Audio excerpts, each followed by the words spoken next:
Bien, muy buenas tardes tengan todos. El día de hoy tenemos la conferencia titulada Empoderamiento de la comunidad en los sistemas de alerta temprana.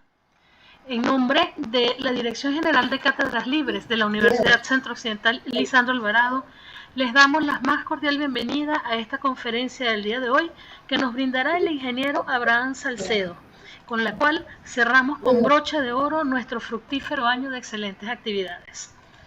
Nuestro invitado del día de hoy es ingeniero hidrometeorologista, meteorólogo, egresado de la Universidad Central de Venezuela en 1979. Tiene un posgrado en planificación e ingeniería de recursos hídricos de la Universidad Simón Bolívar. Fue director de hidrología y meteorología del Ministerio del Ambiente. Es exdirector general de Información Ambiental del Ministerio del Ambiente, consultor del BID, del CAF, del DM, de EDELCA, Bauxilum, de empresa Yacambú Kibor, Imparques, y también es consultor para empresas en México, Bolivia, Perú y Uruguay. Con 40 años de docencia en hidrología, meteorología y climatología, cambio climático y estadística y programación, ha publicado 3 libros y más de 80 trabajos de investigación. Para la Dirección de Cátedras Libres, para la Cátedra Libre de Gestión Ambiental Sostenible, ingeniero José Rafael García, es un honor tener al ingeniero Abraham Salcedo esta tarde brindándonos esta magistral conferencia sobre este tema tan importante que nos atañe a todos y sobre todo en esta época en donde las lluvias están causando estragos. Muchísimas gracias, ingeniero Salcedo, bienvenido. Los micrófonos y la pantalla son suyos.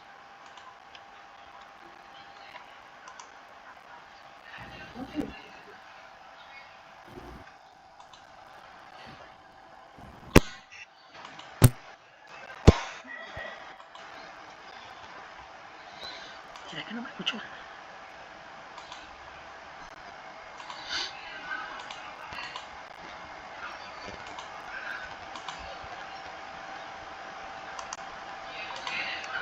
Adelante, ingeniero, los micrófonos y la pantalla son suyas.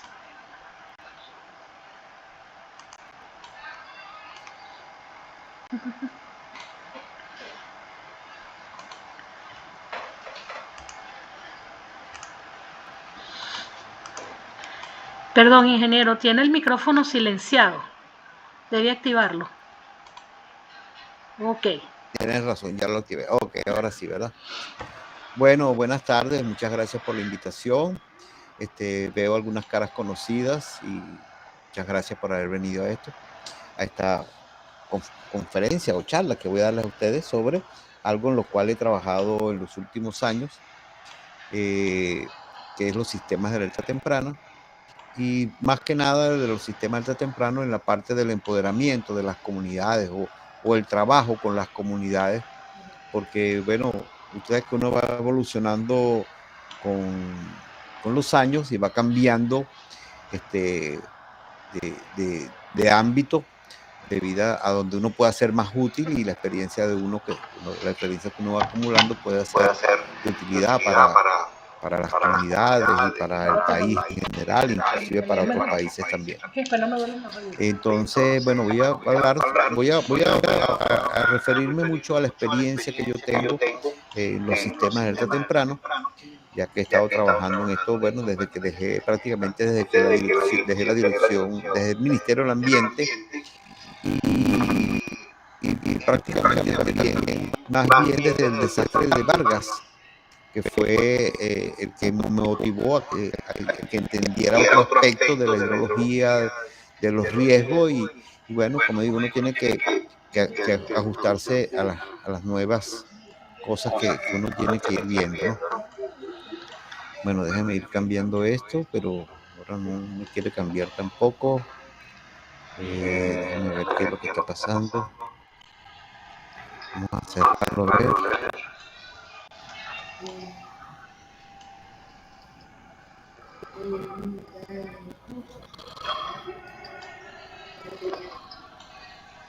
Ok, ahora sí, ¿verdad? Están viéndolo pasando, ¿verdad?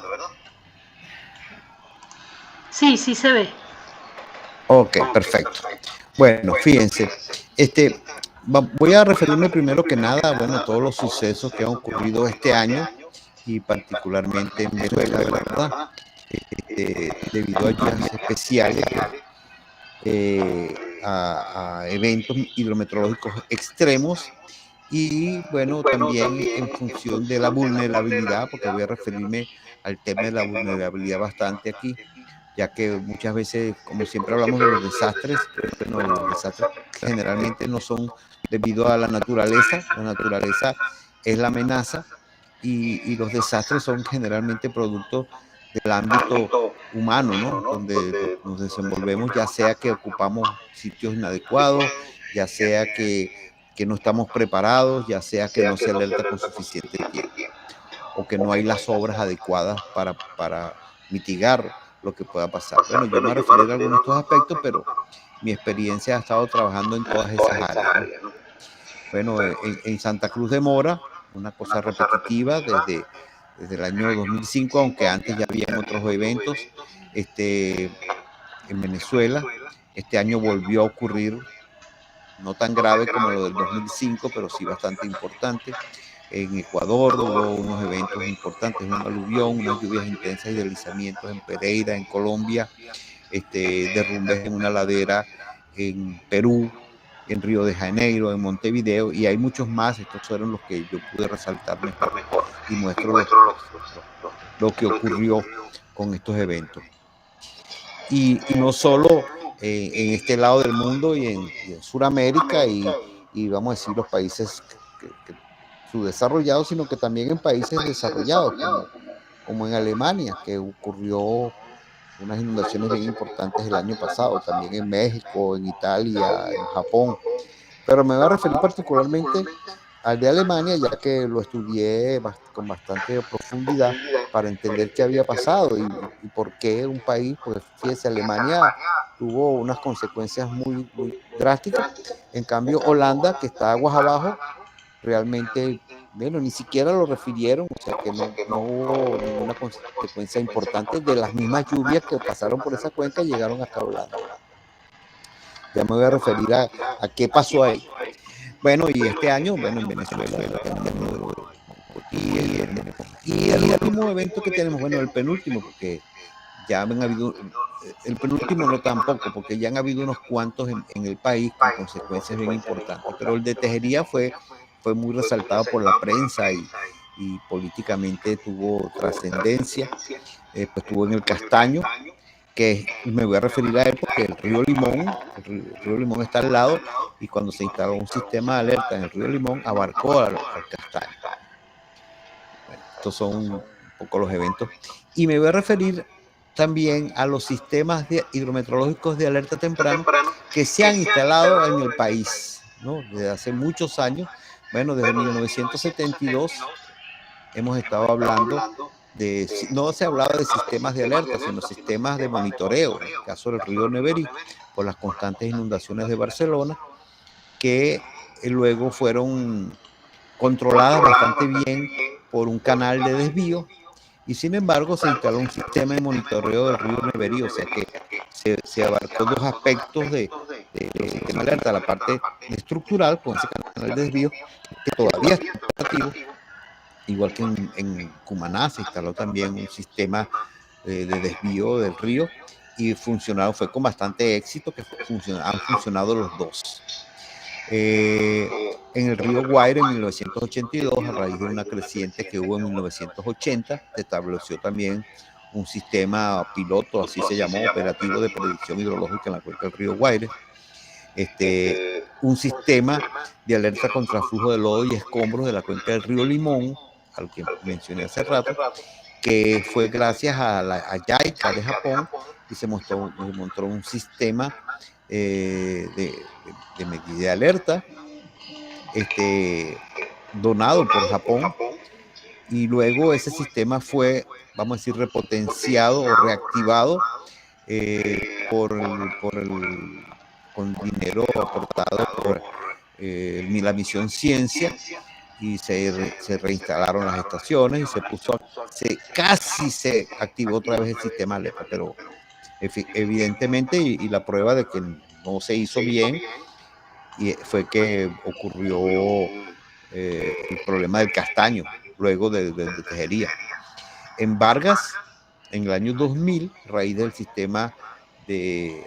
los sucesos de Vargas del año 1999, se instaló un sistema de alerta temprano, primero un sistema por JICA, Japón también, y luego otro más completo que se instaló por la Unión Europea y ahí intervinimos varios.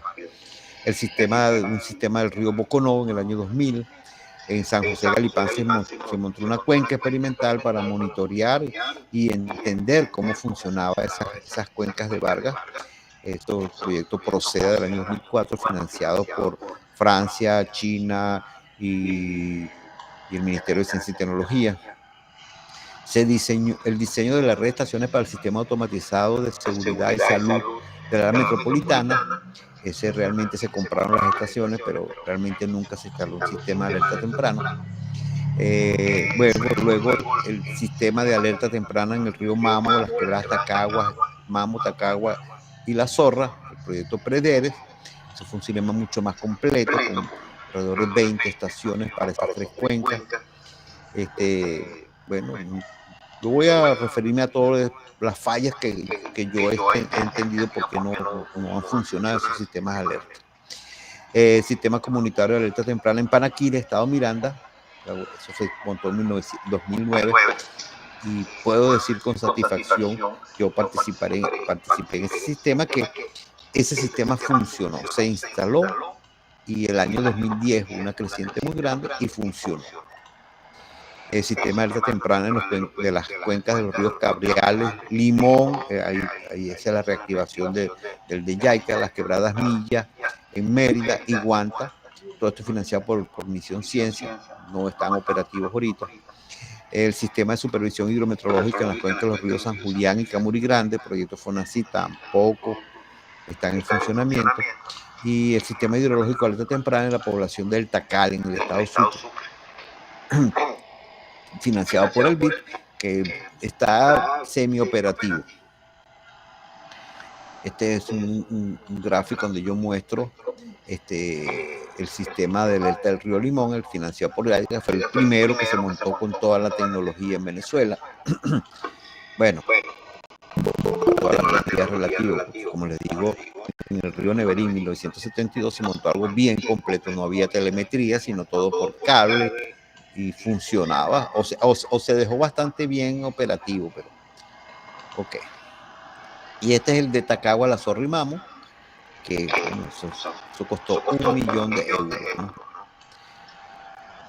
Ok, ¿para qué se instala un sistema de alerta temprana? Bueno, los sistemas de alerta temprana no solo son hidrometeorológicos, ¿no? Hay sistemas de alerta en volcanes, contra terremotos, aunque ya sabemos que el tiempo de alerta es mínimo, pero en México, que es un país bastante sísmico, y en Chile, bueno, y en Japón también hay montado un sistema de monitoreo que permite, por lo menos con el mínimo tiempo disponible, alertar a las comunidades y se puede prevenir, ¿verdad?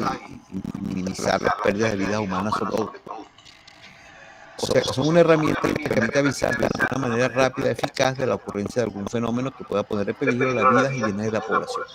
Como digo, no solo hidrometeorológicos, por ejemplo, a raíz del tsunami de Asia en 2004, mal no recuerdo, se instalaron unos sistemas de alerta, porque bueno, los tsunamis ocurren luego de un maremoto. Entonces, si se puede seguir el maremoto o el terremoto también, entonces se puede alertar contra los tsunamis. Los volcanes, muchos volcanes tienen un seguimiento con tiempo y se puede alertar cuando hay ciertos indicadores, umbrales en los cuales se puede alertar para prevenir sobre no solo contra cuestiones naturales, sino también tecnológicas, por ejemplo, contra incendios, se pueden poner sistemas de alerta contra escapes de gas en edificios o de mercurio. Hay muchos casos documentados donde hay sistemas de alerta. Los sistemas de alerta contra incendio en los edificios son sistemas de alerta justamente que pueden alertar para salvar vidas, ¿no? Pueden ser muy sofisticados, ¿verdad? Bueno, perdón, déjenme acordarme de algo que siempre menciono, ¿no? la NASA tiene tiempo investigando sobre sistemas de alerta contra meteoritos, ¿no? Y entonces ahorita hicieron un desvío de un meteorito con una nave y bueno, eso es prácticas que se están haciendo, investigaciones para sistemas de alerta. Pueden ser muy sofisticados como eso, ¿verdad? Pero también pueden ser, o sea, que con todas las tecnologías de vía telefonía, radio, celular, con centros de recepción y pronósticos especializados, ¿verdad? O sea que ahí toda la tecnología disponible se puede utilizar para sistemas de alerta. O simplemente sistemas comunitarios que tienen entre sus características que son manejados por personas de las propias comunidades, normalmente son de bajo costo y su equipo de monitoreo es muy simple y su mantenimiento muy fácil. Bueno, ahí yo me he enfocado, por eso hablo del empoderamiento de las comunidades, me he enfocado en la necesidad de que por lo menos esto, aunque sea ya algo muy sofisticado, si la comunidad no está enterada y no funcionan los sistemas de alerta temprana. Bueno, eso fue el caso de Alemania. El pronóstico meteorológico funcionó bien, el sistema de alerta hidrológico funcionó bien, pero parece que las comunidades no tenían el manejo adecuado de la tecnología, no sabían, ni siquiera sabían que existía. Mucha gente se murió porque no pudo subir a un segundo piso, más bien se fueron al sótano, cosas muy extrañas pasaron ahí, o producto de ese no manejo de las comunidades, y pasó en Alemania, ¿no? Aquí cuando el sistema de alerta, que montamos el sistema de alerta en Vargas, había un experto en protección civil de Italia, y entonces él decía que él no estaba muy de acuerdo con todo ese dinero que se gastó. Yo ahora me doy cuenta que tenía parte de razón, se gastó mucho dinero, pero no se gastó todo el dinero que hacía falta para empoderar a las comunidades y que las comunidades conocieran el sistema de alerta temprano y trabajaran con él. Se empezó a hacer, pero bueno, hubo muchas fallas y yo voy a referirme a eso para que se entienda qué falló ahí. Pues bueno, uno ha tenido, y no solo en Venezuela, pocos éxitos, más bien fracasos, pero también lo he visto en República Dominicana, en México, en Perú, cómo se van cometiendo los mismos errores. Los sistemas de alerta tienen unos componentes muy específicos y unos protocolos de acción también muy particular. Los resultados van directamente asociados con el conocimiento que tenga la población sobre la interacción entre los pronosticadores, los organismos planificadores y los entes de emergencia y las comunidades. A medida que la comunidad está mejor preparada y participe en las actividades, será más eficiente el sistema de alerta. Por ello que es necesario la divulgación sobre lo que ello significa y la importancia que tienen para la disminución de riesgo. Hay un círculo que debe hacerse, ¿verdad? Que es la planificación y medición. No es que a mí a veces me dicen, vamos a montar un sistema de alerta, y luego sí, pero eso no se hace de la noche a la mañana, eso lleva tiempo, hay que planificar y hay que hacer una cantidad de talleres, cursos, materiales, y entonces luego hay que hacer un seguimiento, un monitoreo a las situaciones meteorológicas. En el caso de que estamos hablando de los sistemas de alerta hidrometeorológicos, hay que hacerle un seguimiento. Luego ocurren los eventos, ¿verdad? Deslizamientos, inundaciones rápidas o inundaciones lentas, ¿verdad? Hay rescate, salvamento, reconstrucción, y luego hay que volver a trabajar, o aunque no ocurra nada, hay que seguir trabajando con la planificación y modificación. O sea que es un círculo que debe mantenerse constantemente. Esa es una de las grandes fallas. Aquí se monta el sistema y se piensa que ya, cuando se montó el sistema del río Guaire en el año 82, bueno, se montó, se compraron todos los equipos, se montó un modelo súper sofisticado, pero la comunidad nunca se informó sobre lo que estaba pasando. Y además de eso, luego los equipos fueron abandonados, no adquiridos, no tuvieron el mantenimiento adecuado, y se produjo entonces lo que ha pasado aquí regularmente con todas las estaciones hidrometeorológicas, y está pasando ahorita no solo para los sistemas de alerta, sino para los sistemas de monitoreo en general, que las estaciones no tienen el mantenimiento adecuado o son vandalizadas. Entonces tenemos una deficiencia de mediciones ahorita. Ese es el histórico también que hay que tener para poder encontrar cuáles son los umbrales que se necesitan para hacer eso. Hay que hacer una capacitación. Desde el punto de vista de contenidos globales, el proceso de capacitación institucional debe estar orientado a desarrollar conocimientos, habilidades y destrezas que permitan, ¿verdad?, identificar de la amenaza y del riesgo. Ya que eso es lo que determina los diferentes factores que para poder determinar los diferentes factores que una probable evolución en el tiempo. Nada de esto es estático, todo va cambiando, entonces hay que ir haciendo un seguimiento. Hay que hacer representación previa de los escenarios de riesgo, ¿verdad? O sea, que hay que imaginarse cómo es eso. No es tan difícil porque la historia, por ejemplo, en Santa Cruz de Mora, allá, bueno, ha pasado varios años, varios eventos seguidos. Entonces es muy fácil ahorita entender cuál es la amenaza, cuáles son los mapas de riesgo que hay que construir y qué debe saber la comunidad. Se deben identificar las variables que intervienen de manera prioritaria y las acciones necesarias para que el escenario actual se transforme en menos riesgo. La identificación de los diversos actores sociales y de los diversos niveles territoriales presentes en el escenario y la responsabilidad de cada uno de ellos. La identificación, elaboración y diseño y aplicación de los medios de intervención más adecuados para la transformación del escenario. Planes de gestión de riesgo, incluyendo los componentes de respuesta y los preparativos necesarios para intervenir en el caso de la materialización del riesgo. Esto, por supuesto, la comunidad es el actor principal y deben participar, pero si no hay capacitación institucional, si las instituciones no están participando, es muy difícil que funcione.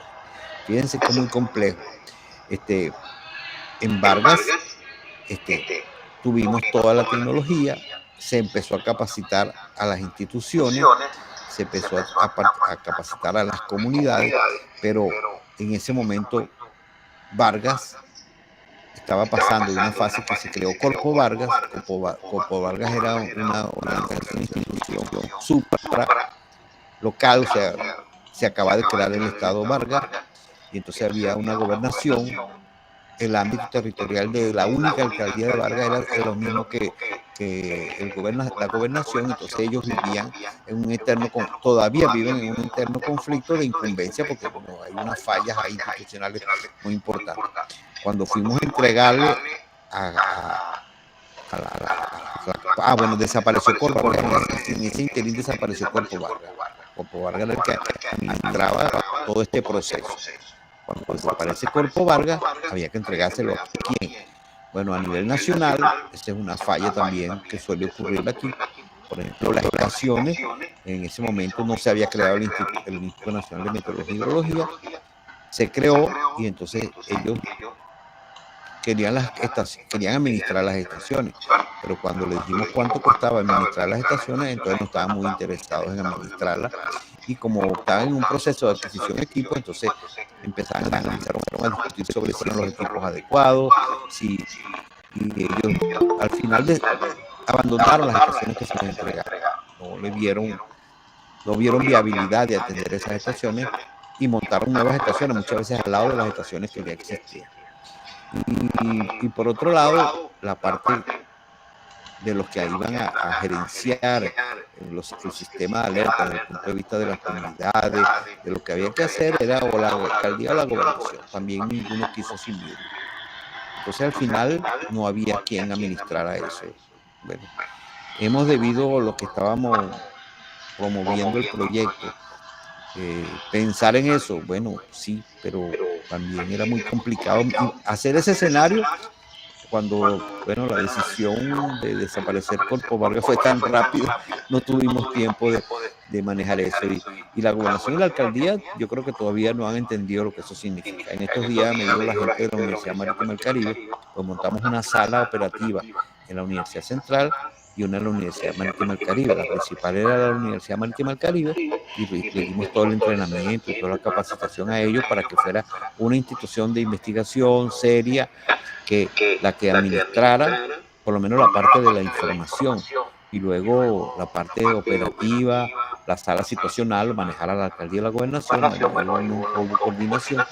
Y ahorita en estos días me llamaron para decirme que ellos ni sabían que eso se había hecho. Bueno, ha cambiado todas las autoridades y entonces no se hizo nada. Entonces la capacitación institucional debe hacerse de una manera sistemática y crear instrumentos específicos que sirvan de apoyo a todo eso.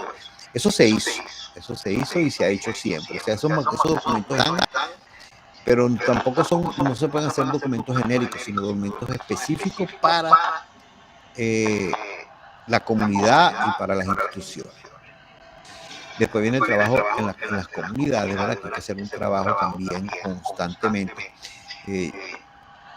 Les mencioné que en Panaquire, que es una comunidad pequeña, muy manejable, montamos un sistema de alertas. Y ese trabajo duró un año de cursos, íbamos a identificar a los líderes, identificar a los mismos que podían trabajar, darle capacitación. No había continuidad, se iba la gente, venían nuevos, volvíamos a entrenar a la gente. Duramos un año. Y mala suerte o buena suerte, como se suele decir, ocurrió en el 2010, eso fue en el 2009, en el 2010 ocurrió un evento y la gente estaba preparada y las pérdidas fueron mínimas. Ellos me llamaban por teléfono y me decían, mira, aquí estamos haciendo lo que usted nos dijo que teníamos que hacer. Y yo, no, yo no dije que usted tenía que hacer. Ustedes fueron los que dijeron lo que había que hacer. Porque es otra cosa. La comunidad tiene historias y muchas veces saben qué es lo que hay que hacer más que el que va ahí externo a capacitar. O sea, que uno tiene que trabajar con la historia que ellos tienen. Siempre menciono que agua abajo de Panaquire está el Clavo y después está Paparo. Entonces, dentro del proyecto había la idea de montar un sistema de alerta en Paparo, porque tenía serias inundaciones todos los años. Y yo cuando fui allá le preguntaba a las comunidades, mire, ¿y cómo hacen ustedes? Ustedes tenían pocas pérdidas realmente, pero las inundaciones los afectaban. Entonces decía, no, aquí una señora que ella, señora muy mayor, ya se murió, y ella salía cuando había inundaciones en Paparo y decía, recoja sus peroles porque el Clavo se inundó, el Clavo está aguas arriba. Y entonces esa señora, el tema de ella sabía cuándo iba a haber, o de alguna manera ella sabía cuándo había inundaciones en el Clavo y le avisaba a la gente de Paparo. Entonces esas historias hay que conocerlas, ¿no? Y así me ha pasado en México, en varios pueblos, me ha pasado en otros países donde también hay una historia que es con la que hay que trabajar.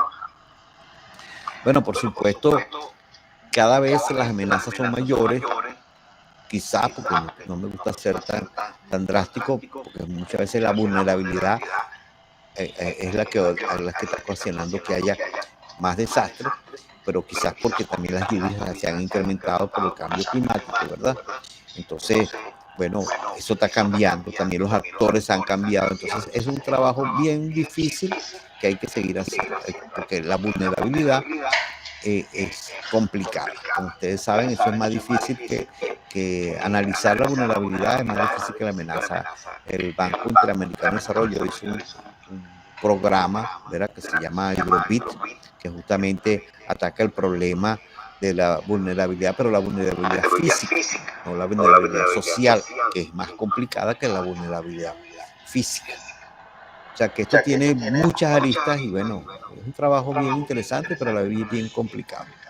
Entonces, reducir la vulnerabilidad, ¿verdad? Los sistemas de alerta sirven para reducir la vulnerabilidad, porque si la gente tiene conocimiento y tiene información, entonces puede estar más preparada, ¿verdad?, para mitigar los daños que se pueden ocurrir a la infraestructura y a la gente, ¿no?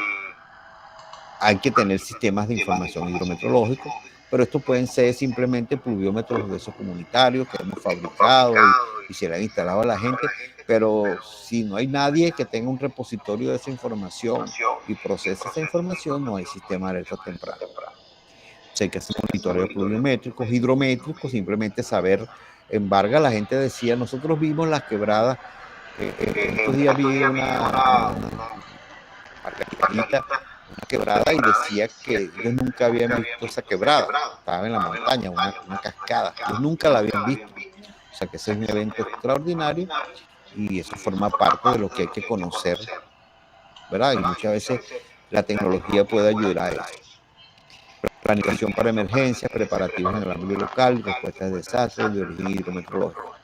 ¿Quiénes participan en un sistema de alerta? Bueno, las comunidades, primero que nada. Si no va a participar la comunidad, no va a funcionar el sistema, porque simplemente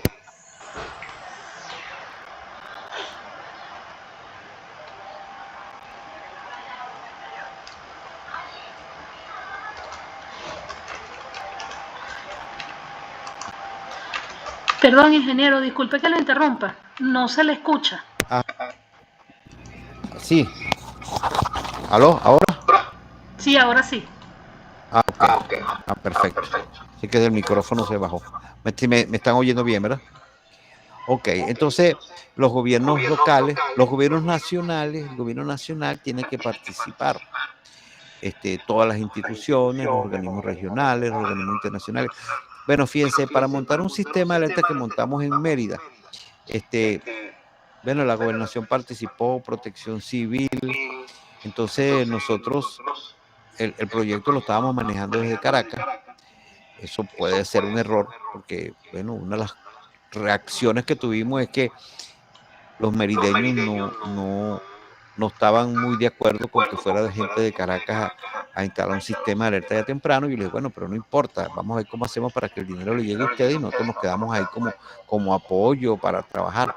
Pero había una reacción ahí que la verdad es que nunca lo entendí.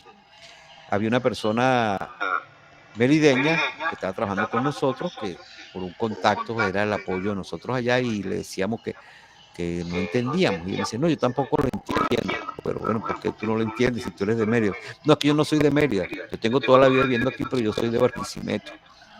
Y entonces, sucede conocerla, ¿no? Laura Saldivia, ¿no?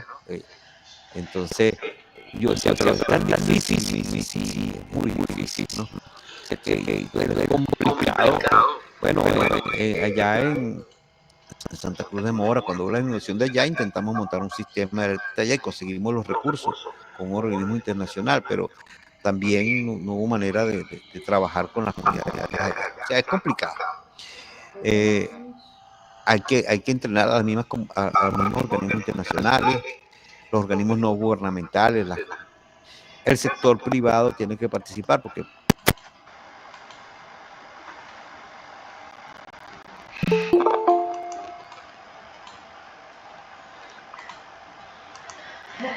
De nuevo no se le escucha.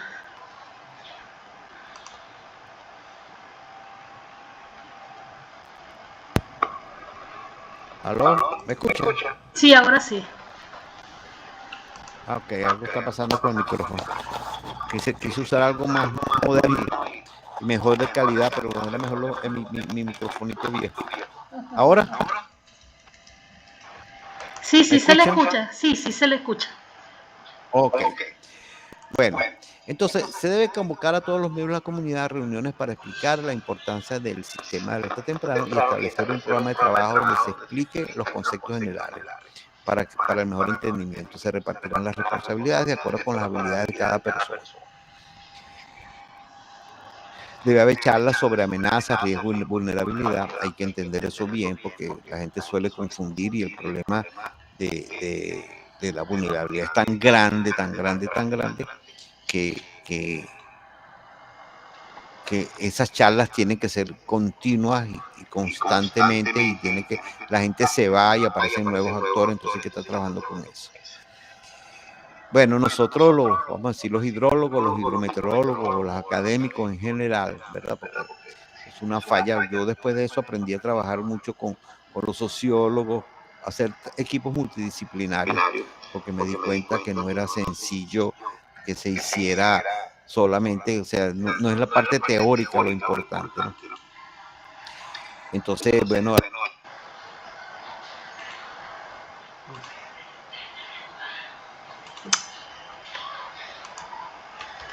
Perdón, ingeniero, nuevamente no se le escucha. Ahí. Ahora sí, ahora sí. Ahí voy a tener pisado el botón para ver. Ok.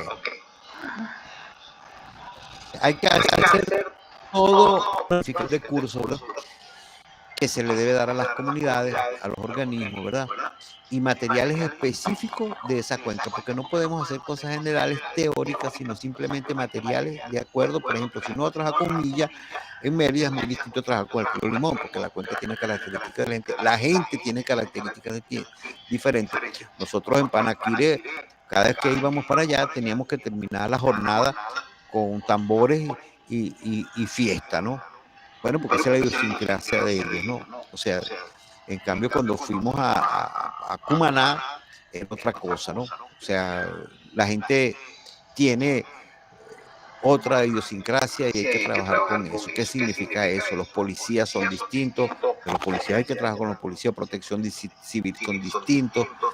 Entonces, ¿cómo son esa comunidad? ¿Y cómo son las cuencas en general? ¿Y cómo son las inundaciones en general? ¿Qué significa eso?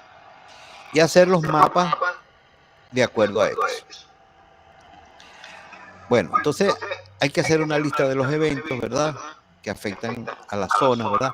Dibujar el mapa de las cuencas donde está ubicada la comunidad, identificar los lugares, se elaboran los protocolos, todo esto tiene que estar escrito y hacer protocolos específicos, ¿verdad? Para las comunidades y para los tiempos en que uno estima, porque una inundación en el río Limón es distinto a una inundación en Milla o en Panaquire.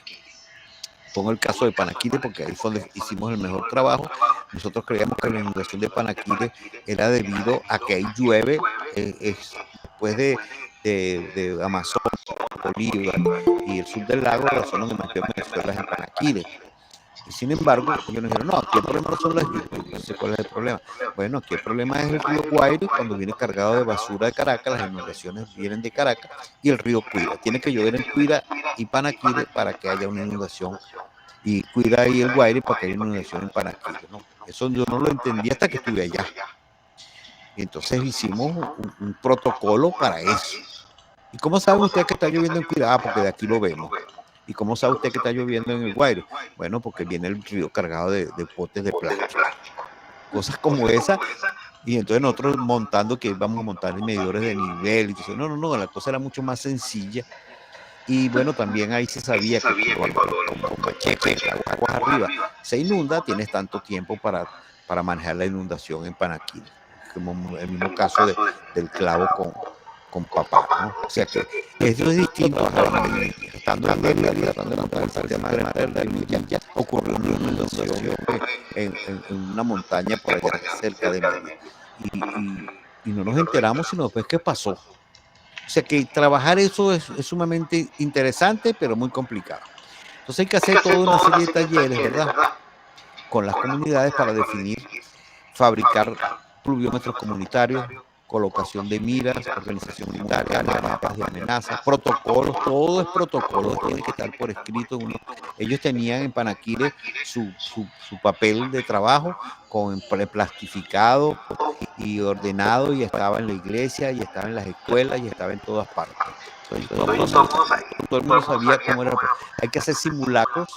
Bueno, todos ustedes han visto los simulacros que se hacen en todos los países con terremotos. Aquí en Venezuela se estuvo haciendo muchos simulacros en las escuelas con Fumbices, y nosotros hicimos simulacros en Panaquire, en Vargas, en Puerto La Cruz, allá en Guanta, hicimos en Cumaná, se hicieron muchos simulacros, ¿no? Y bueno, puede ser instrumentación de nuevas tecnologías o simplemente los pluviómetros comunitarios, a eso que yo les me refiero, que funcionan, ¿verdad?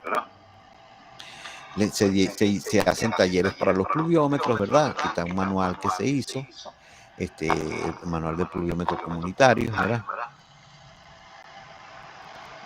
Son todo escrito y todo bien documentado, ¿no? Miras que se colocaron, estas son miras que se colocaron en Panaquire, también en Vargas se colocaron miras muy sencillas, ¿verdad? Donde la gente sabía a qué altura ellos corrían riesgo, ¿verdad? Cuál era el riesgo que tenía. Se hicieron muchos talleres, ¿verdad? Mapas de amenaza, ¿verdad? Que lo hicieron ellos mismos. Luego se lo transportamos a sistemas de información geográfica, pero los primeros fueron hechos en croquis para las comunidades. Y eso era lo que funcionaba, cosas como esta que ven aquí. Eso hecho ellos por ellos mismos, ¿no? Al final ellos mismos eran los facilitadores. Habíamos formado gente, ¿verdad? Todo, repito, protocolos, ¿verdad? Protocolo de los funcionamientos, se organizaba la comunidad y se creaban comités, ¿verdad? Comité de monitoreo, comité de alerta, comité de rescate, comité comunitario, abastecimiento, salud, ¿verdad? La guía de pronóstico. Hay que tener una guía de pronóstico. Como dice, ¿cuál es la guía de pronóstico de Panaquire? Bueno, llueve. Cuando el río Guaire viene cargado de plástico, ellos se alertan. Se llenó Pacheco, como ellos suelen decir, o sea que ya Pacheco está inundado, y entonces viene la inundación. Para Pacheco parece que se inundaba, pero no había ningún problema. Bueno, se buscó toda la información hidrometeorológica que había en el río Tuy, ¿verdad? En ese momento teníamos bastante información de precipitación. Ahorita hay un problema porque no tenemos suficientes estaciones para hacer los umbrales. Y definir cuál es el umbral. Fíjense, en Panaquiles el umbral era la calle El Carmen. Cuando la calle El Carmen, si pasaba todo lo que estaba pasado, lo que se decía antes, que era que estaba el Cuira y el Guaire inundado, entonces lo siguiente era que la calle El Carmen se inundaba. En lo que la calle El Carmen se empezaba a inundar, ellos tenían tiempo todavía para sacar las cosas y ya había que decidir a dónde se iba a ir la gente en el caso de inundaciones. Cuando hubo la inundación del Guaire, de Vargas en el 99, ellos se vieron afectados y había un cerro en el cual ellos no subían porque tenían un paradigma ahí de que había brujería, de que había, no sé. Bueno, nosotros tuvimos que hacer varias parrillas en esa zona para que la gente la viera que ahí no pasaba nada. Y entonces después se designó que era una zona de seguridad porque era muy alta, ¿no? Bueno, fíjense, todo este material, que son las guías que se hicieron los simulacros, ¿verdad? Para cada caso teníamos un material, ¿no? Para todas las guías de los protocolos, las guías del simulacro, uno hace como una novela, una historia de cómo va a ocurrir la inundación. Entonces el simulacro está basado en eso. Primero se hace esto, después se hace esto. Entonces con megáfono la gente salía, los líderes, y dirigían, va a haber inundación, el Guaire, hay que resguardarse, y para dónde tenían que ir y todo eso. Y les colocó el semáforo, bueno, salía el simulacro, había gente que iba herida y la llevamos para los centros de salud, había una comisión de salud, todo un trabajo bien interesante que funcionó en el 2010. Bueno, entonces fíjense, este es el último, vamos a decir, partecito donde yo resumo que hace falta. Bueno, primero, los escenarios climatológicos. ¿Verdad? Las lluvias en Barquisimeto son distintas a las lluvias en todos los demás sitios, ¿verdad? Entonces hay que hacer escenarios climatológicos. No solo lo que ocurre, sino el escenario climatológico que uno tiene. Este año, ¿por qué ha llovido tanto? Bueno, tenemos persistencia de 3 años de la niña. Y aunque sea una sola en Venezuela, la estadística dice que hay lluvia por encima del promedio. Entonces ya tenemos el primer escenario. Nosotros estamos alertando sobre esto desde el noviembre del año pasado. Entonces, hay niñas, vamos a esperar lluvias por encima del promedio. Ya empezó a llover porque en marzo, en abril estaba lloviendo en Mérida, en la zona sur del lago, y la convergencia intertropical estaba bien activa. O sea que esos son escenarios climatológicos que ya tenemos.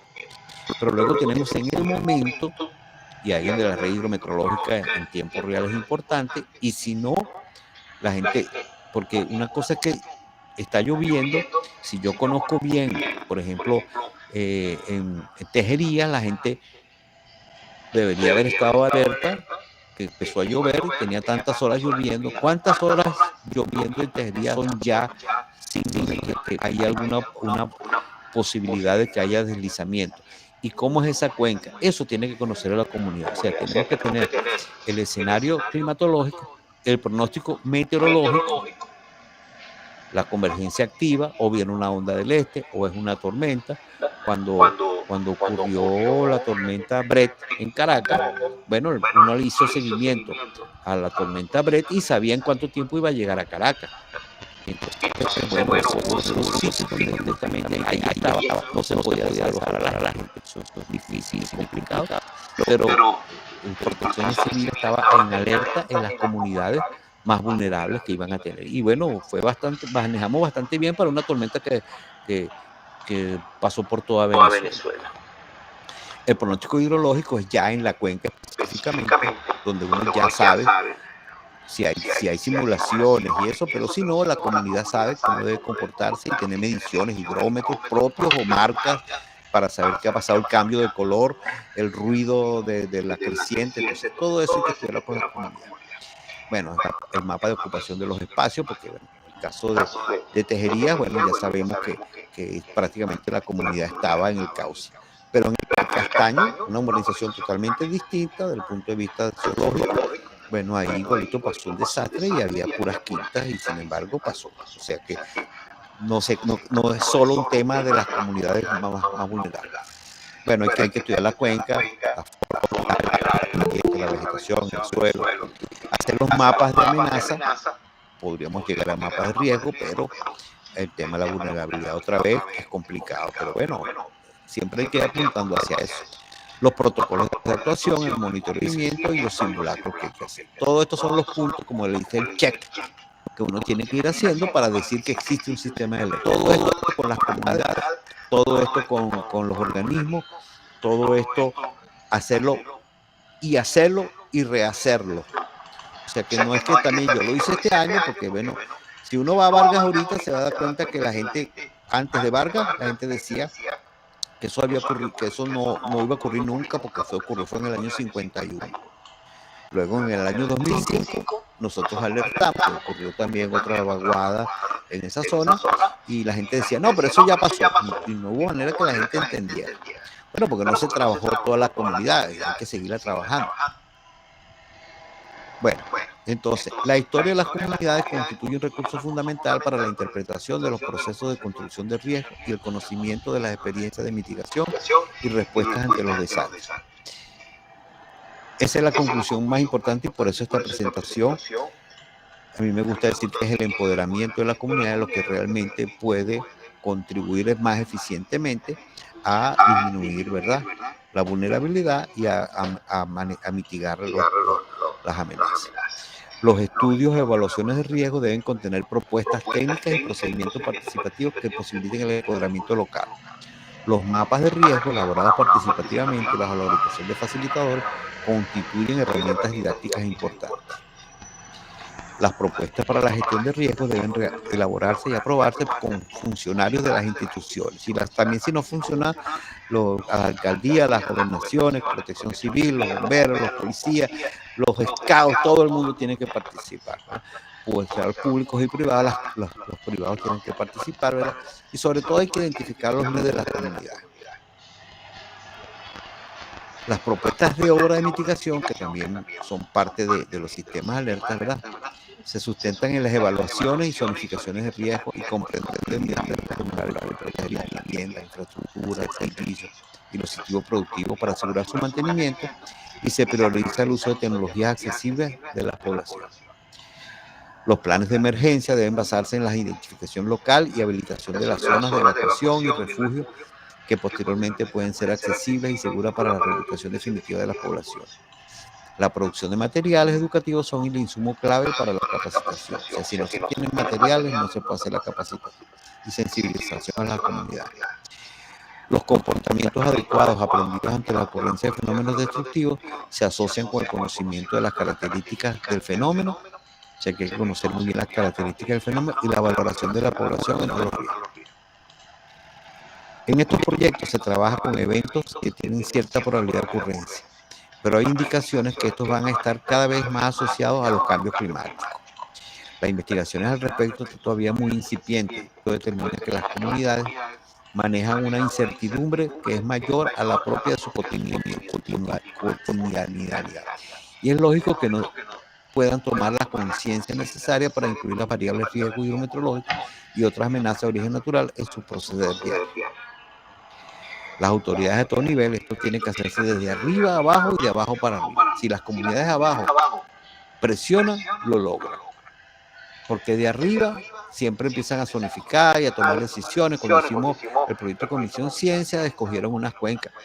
No era mal, cualquier cuenca podía ser útil, escogimos cuencas que tenían, pero ya entendimos desde ese momento que esas comunidades se tomaron porque había razones políticas o razones, no se hizo el análisis que se debía haber hecho, pero si vamos para arriba, sí, esas seguro van a ser las que sean necesarias. Uy, aquí decía muchas gracias, pero algo pasó aquí. Porque este era un video y ahora no lo tiene. Bueno, muchas gracias.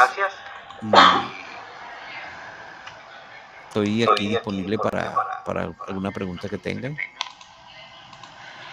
No, ingeniero, gracias a usted de verdad no solo por la disponibilidad que tuvo de traernos esta información tan valiosa para nosotros, cuidarnos a nosotros y a nuestra familia y a nuestro ambiente, sino la forma tan amena en la que nos brindó la información.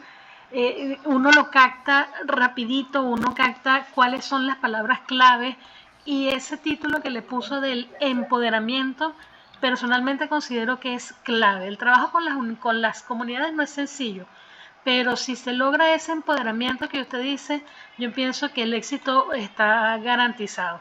Además está agradecerle profundamente su trabajo, su tiempo para con nosotros. Tener las puertas abiertas aquí. Espero que nosotros tengamos las puertas abiertas para más adelante realizar otra conferencia. Y bien, de parte de la Dirección General de Cátedras Libres, muchísimas gracias. Si alguno de los participantes tiene alguna pregunta o un comentario para el ingeniero, bienvenido sea.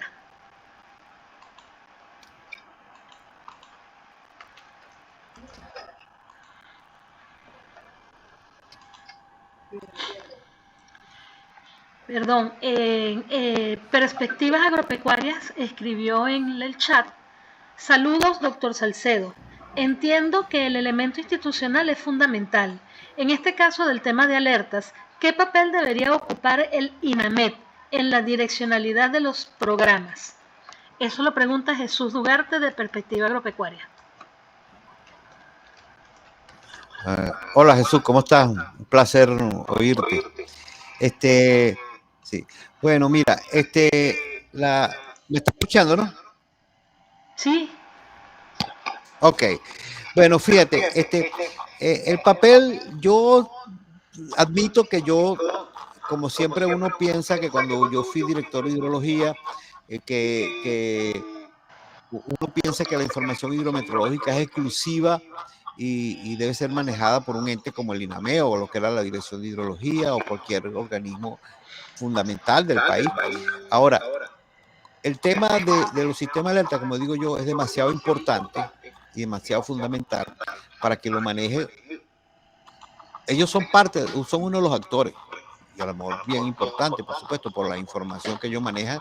Y la primera sección, que es los pronósticos, los escenarios climatológicos y los pronósticos meteorológicos, deben ser manejados por el INAMET o el instituto que controle eso.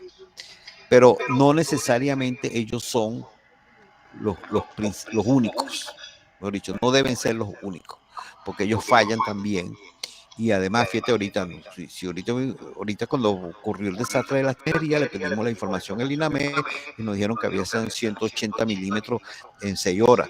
Y luego se lo volvimos a preguntar y dijeron que era 108 en 24 horas. O sea que no disponen de una red, ¿verdad? Bueno, y tú sabes bastante bien lo que cuesta y cuáles son las fallas que hay para que no se tenga una red adecuada. El país se ha ido viviendo eso. Entonces, la primera parte, ellos tienen que ser actores fundamentales, que para los escenarios climáticos y los pronósticos meteorológicos. Ya los hidrológicos, que son más locales, que son cuencas, el INAM controla todas las cuencas. Hay organismos, otros ministerios, pero además está Protección Civil, están las propias comunidades, porque hay cuencas que solo la controla, por lo menos Tejería. La Tejería la debería haber controlado la comunidad que vivía ahí. ¿Conocían su riesgo? No.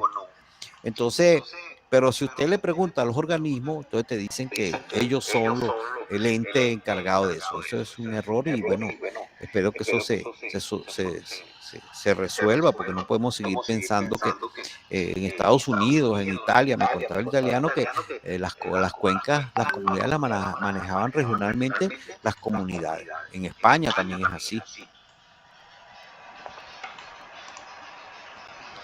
Sí, ingeniero, yo tengo una pregunta, porque nos dejó claro que uno de los actores principales para el trabajo o para la prevención o la preparación de las comunidades es la misma comunidad. Entonces la pregunta es, si ustedes están activos en la labor de la capacitación de las comunidades para sensibilizarlas y empoderarlas en este sentido. Bueno, fíjate, mi experiencia ha sido bastante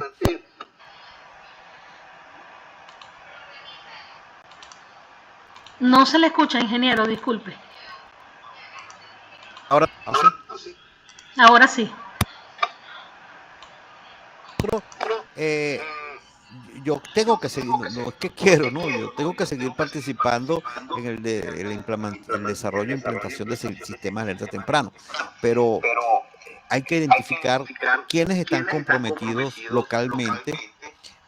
Por ejemplo, las universidades es muy importante porque tenemos un conocimiento, tenemos una experiencia y cuando uno habla con toda la gente de todas las universidades se da cuenta que hay grupos de profesionales, pero hay que bajar el nivel y nosotros entender que nosotros manejamos la parte científica, la parte del conocimiento científico, la parte de información, pero eso es solo un componente de lo que es los sistemas de alerta temprana.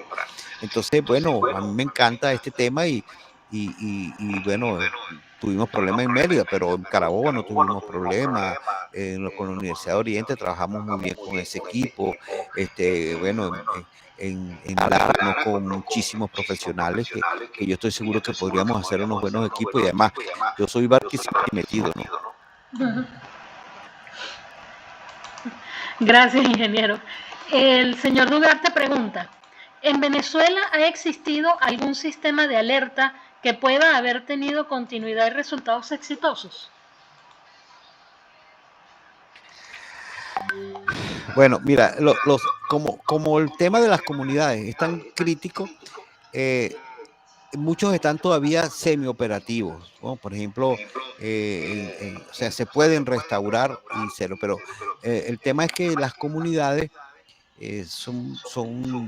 no hay un trabajo de equipo de personas, porque fíjese, yo estoy ahora sigo comprometido, pero estoy ahora más en más conocimiento de cuáles son los problemas humanos con los que uno tiene que lidiar para que funcione eso, ¿no? Eso tiene que ser trabajo con sociólogos, sobre todo, ¿no? Que entiendan y manejen a las comunidades y entiendan lo que pasa. Y apoyo de las instituciones. Entonces es difícil, ahorita yo diría que, bueno, yo quisiera ir a Panaquide, pero hay un problema de delincuencia muy grande en esa zona con los grupos de paz que crearon, entonces ahora no se puede uno ni entrar ahí porque se están justamente en una zona. Yo quisiera ver cómo se quedó eso. En Vargas también hubo un grupo de personas que trabajamos bastante, pero creo que no hay ninguno que esté operativo, ¿no? Y como te digo, eso pasa no solo en Venezuela, ¿no? Sino que la gente lo instala y después se queda eso abandonado. El ingeniero Miguel Rodríguez tiene la mano levantada. Adelante, ingeniero.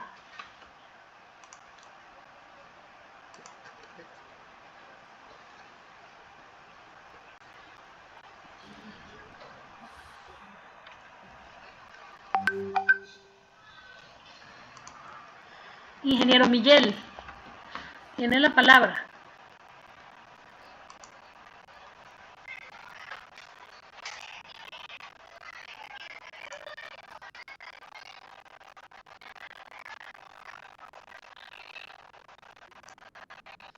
Bueno, no tenemos más preguntas ni participaciones.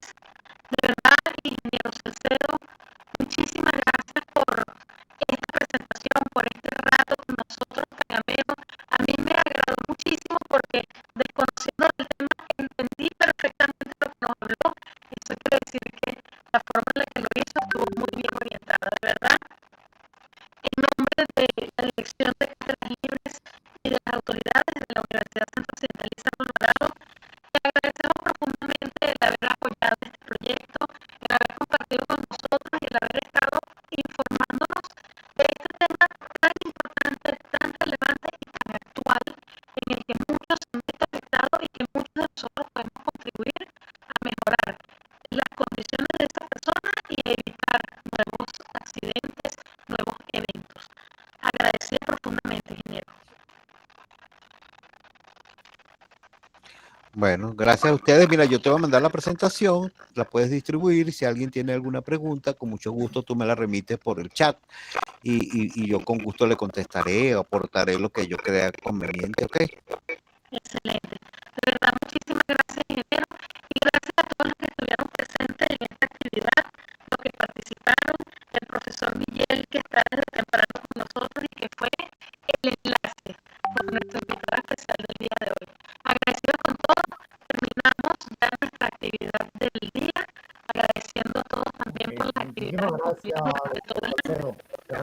Gracias por su presentación. Excelente. Agradecida con usted, señor Jesús.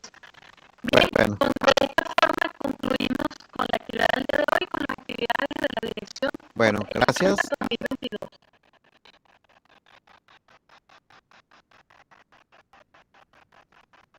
¿Se quiere despedir? El micrófono es suyo. Bueno, muchas gracias y ha sido un placer estar con ustedes. Con gusto, pronto estaré ya en Barquisimeto, entonces voy a visitarlo. Yo voy regularmente allá, así que bueno. Excelente. Ok, hasta luego, pues. Hasta luego. Hasta luego a todos. Muchísimas luego. gracias y estén